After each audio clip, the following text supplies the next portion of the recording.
Okay, so after my discussion yesterday, in which I basically said I don't see any off ramps, any realistic off ramps for the current bout of inflation that we have embarked upon. I didn't see yesterday, and I still don't. Spoiler alert. See the U.S. government reversing the policies that are creating the inflation that we are currently dealing with. But in the interest of being balanced, because not just for the sake of being balanced, but because I don't know everything for certain. I can't say 100% that what I said yesterday is true. I want to present an alternative argument that's being made by Zero Hedge and by other people who I respect. And their argument is that, plot twist, what if the Fed is actually right and that inflation is indeed transitory? Now, that might sound crazy if you were listening to what I said yesterday, since I sound very pessimistic and I said that it is nuts, the idea that inflation is transitory if nothing changes. Because I kind of take that as a given. I don't think that the government is going to change its current policy. I don't think that they have the guts to do so. Obviously, when the Fed and the federal government are the ones creating the inflation, they could stop doing that at any time. That's possible, but I've seen no indication that they are willing to do so. But if you, on the other hand, look at simply the schedule, the statutory limits of the current policy, of the current extended unemployment benefits that are being doled out by the federal government, which is the transmission channel by which the Fed's newly created money, the Fed's $8 trillion balance sheet. This is the transmission mechanism mainly by which that money is making its way into the real economy rather than the financial economy. And so, just as a review, the federal government runs, multi-trillion-dollar deficits at this point. They issue bonds that are purchased by the Federal Reserve with printed money.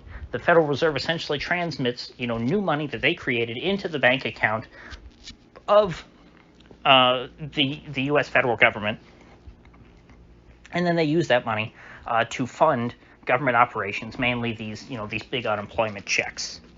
That's what we really want to focus on here for the purposes of this. And this because, as I explained, these checks are not tied to any real production in the economy. They represent additional consumption with no additional production.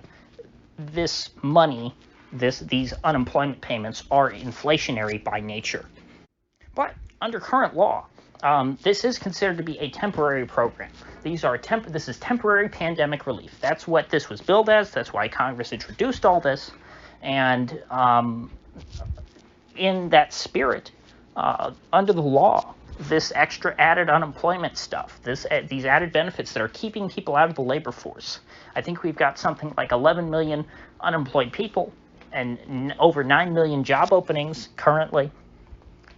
The reason for this is because people can make more money on unemployment. Uncle Sam is offering them a better deal than potential employers are. And if the federal government does nothing, these benefits are going to expire in September, which, coming up the end of the summer. And so what do you know? This ends up being, fall of 2021, a time of the year that I keep coming back to again and again and saying this is going to be a pivotal moment. We're going to know a lot of the uncertainty that exists right now is going to be undone and solved this fall. We're going to know a lot more than we do right now about the way things are going to work moving forward. Again, go back to my 3 Roads to Economic Ruin video, which I might need to go back and watch that and do an update. I don't know if all of that is still entirely relevant. I hope it is. I made that video to be something that I could go back and reference to a long time up until this fall, because that was sort of back then, that was my roadmap, hence the title, 3 Roads to Economic Ruin, that I saw us taking, between now and this fall.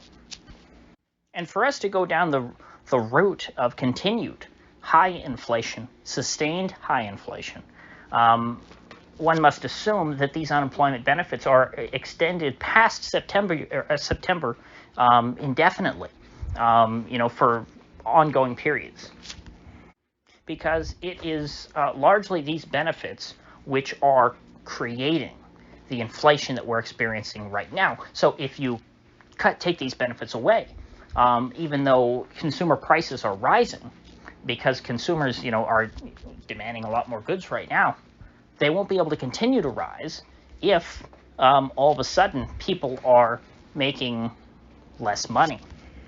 Because as Zero Hedge correctly points out in their article, to the extent that wages remain stagnant, which of course they largely have here in the United States for, in real terms for decades, without rising wages, the cure for higher prices is higher prices.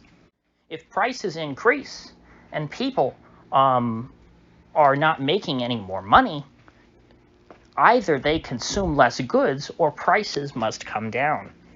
And so Zero Hedge takes the position that they presume that, come the end of September, these unemployment benefits will be allowed to expire. And in that case, the current rate of inflation will not be sustainable. Now, that doesn't mean, I don't think that they would go so far as to assert that prices are going to come back down, that there's going to be actual deflation. That never happens. But you'll see disinflation, meaning prices will remain elevated, but they will not keep going up at these, at such high rates. They'll sort of level off. In which case, we will be looking at a recession, but at least it won't be a hyperinflationary recession. I think it would still qualify as stagflation because we will be dealing with very high prices, but we won't see. But in this case, the high levels of inflation that we are starting to see now would be, I think, fairly considered transitory. My problem with this scenario is that, as Milton Friedman said, there's nothing so permanent as a temporary government program. Milton Friedman's withholding tax that he invented during World War II, where your employer hangs on to a certain chunk of your paycheck every week and hands it over to the federal government, and then at the end of the year you have to prove how much you should have been taxed, and then they'll give you your money back that you shouldn't, that didn't belong to them to begin with. That whole system where they conscript employers to be essentially IRS agents. Milton Friedman designed that to be a temporary expediency, only to last during World War II, because they had to tax the middle class to pay for the war effort. Well, here we are. How many decades later? An entire how many generations later? An entire lifetime later. There are people who were born when the withholding tax was created who have already died of old age. Milton Friedman is long since dead. Hell, his son is an old man, very old man himself. And that was a temporary program. And yet, there it still is. And I would venture to guess that these expanded federal unemployment benefits are going to remain in some form as well. And so we can't just assume that these unemployment benefits are going to go away by September. I think that this is going to be something like the debt ceiling, where every time we come up to the end of it, there's some big crisis and there has to be some bipartisan unity. And they say, you know what, we have to keep, flooding the consumer market with free money. And so that's the crux of my issue with this. I mean, I could get on board with the transitory hyperinflation narrative if I saw any indication that was the intention of the Fed and the federal government. And as we all know, Powell does not control Congress. It's the opposite. Congress can, well, I shouldn't say Congress. Really, Powell could push back if he wanted to, but he's not going to. Rarely, almost never, do Fed chairmen. And I only say almost never because I'm sure there are some examples people could cite. Maybe some people would say Volcker in, late Carter. But pretty much, Fed chairmen are accommodative to whatever the federal government wants.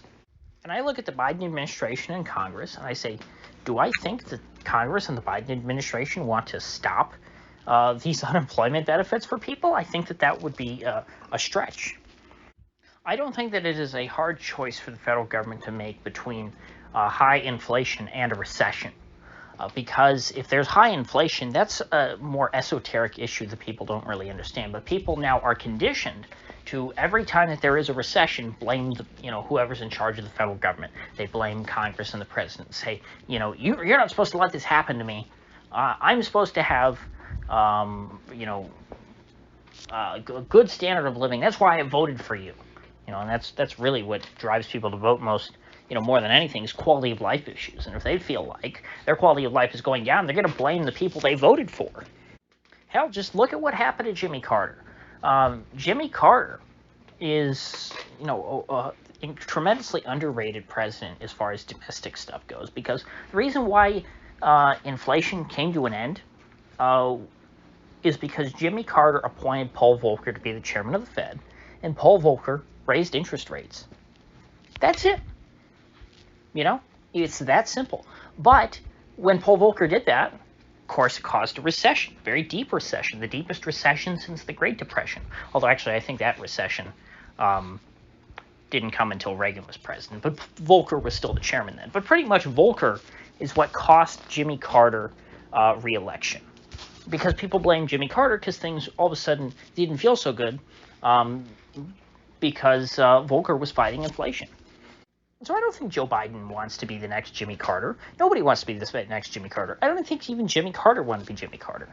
I can only think, I don't know, maybe if somebody with half a brain got the chance to talk to Jimmy Carter, they could ask him this since he is still alive. But I don't know that Jimmy Carter fully understood what he was doing when he appointed Paul Volcker to be the Fed chairman. I'm sure they talked to him and said, hey, Paul, you can get rid of this inflation problem, right? And Paul said, oh, yeah, I know what to do. And maybe just Carter didn't ask him any further than that, and he didn't explain to Carter that, hey, if I end inflation, I'm going to end your administration too. Because that's what fighting inflation means. It's much easier to let inflation run hot than it is to fight it and to try and win that battle, because, it's just the Fed at this point, in order to cause a recession, a bad recession, in order to prick the bubble, they don't even need to raise interest rates. Because low interest rates are not enough right now to sustain this. That's why we keep getting more and more liquidity. The latest way in which liquidity is being injected into the market to prop up this zombie economy is what we, a few years ago, were calling and predicting people's QE. You might remember that phrase going around on FinTwit a few years ago. Well, people's QE is a reality now. That's what these expanded unemployment benefits are. And so, yes, inflation would be transitory if we ended people's QE, but people's QE coming to an end would prick the bubble. And let's say, well, maybe it didn't prick the bubble. Maybe, sure, we have a really weak bubble economy, but it's not so weak that just ending people's QE would make it all come crashing down. After all, before the Wu flu and the lockdowns, we didn't have people's QE. Well, even still, there's a risk that it does prick it. And you think that Congress is going to take that risk? Do you think that Congress, that these, especially, Democrats control Congress right now, you think the Democratic majority wants to go home to their districts and say, and try and explain to their voters why they didn't continue these expanded unemployment benefits, why they took money out of their voters' pockets? Because that's, of course, the way people look at it when they're getting welfare. They look at it as it, belongs to them. And so if you take welfare away from people, they look at it as you're stealing from me. Just think of all the hands off my Medicare bumper stickers you see.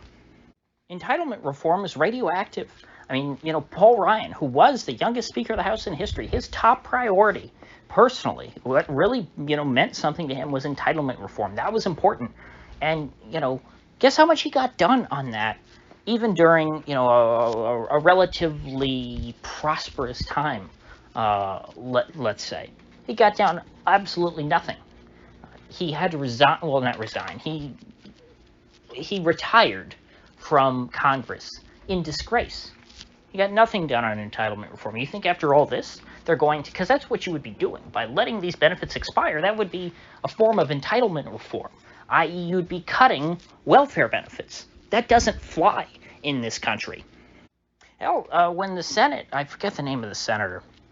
Gosh, I wish I did. It's on the tip of my tongue. Westmoreland, maybe? No, Westmoreland was a general. I think Westmoreland was the first head of the Air Force. Now that I think about it, but there was a senator. It was a similar name to Westmoreland, but I'll let that go. But what he said in the '60s, back in the Senate, I believe this is in the congressional record, was that at some point we're not going to be able to pay for Medicare and Social Security and all this stuff. But we're never going to default on our obligations. We're never going to cut it.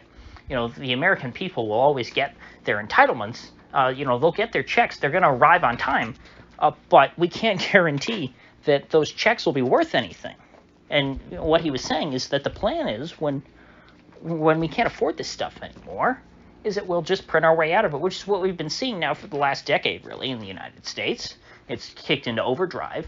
Or hyperdrive, really. It was in overdrive during the Bush years, with Medicare Part D and the Iraq War and all this stuff, guns and butter on steroids, which, just for the record, guns and butter in the 1960s led to the stagflation of the 1970s. And that was less than a decade of guns and butter policy, to the point to where we could have a big warfare state and a big welfare state. Well, we've been doing it for 20 years. Since through Bush, Obama, and Trump, and now Biden. This has been America's MO for a very, very long time, and I don't understand the logic of saying that Joe Biden is going to be the man, and Jerome Powell, these two guys, of all people, are going to be the ones to reverse this trend. And so based on everything I've laid out here, and I've seen nothing put forward by the what should we call them? The transitorists? The people who do believe that inflation will be transitory? I've seen nothing put forward other than what I've laid out to support their case. And so if I've got the full picture here, unless I'm missing something that I haven't seen somebody outline, inflation will not be transitory.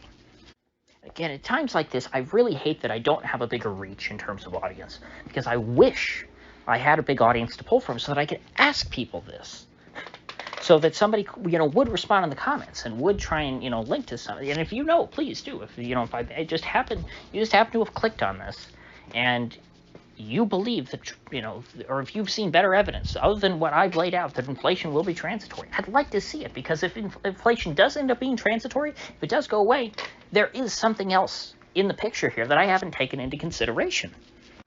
So that I think about sums everything up. I'm glad that I went through this. I think that it's important that I hedge my own assertions from time to time, and that I present alternative viewpoints, and that I try and address them head on. Makes my own arguments much stronger. And economics is it's not something that you just learn once. It's not a class you can master in college, to borrow a phrase. It's an analytical art form. And it's something that you always have to continue to sharpen and train in order to get better at this. So, with that said, I'll see you folks back here tomorrow, hopefully at a much earlier time.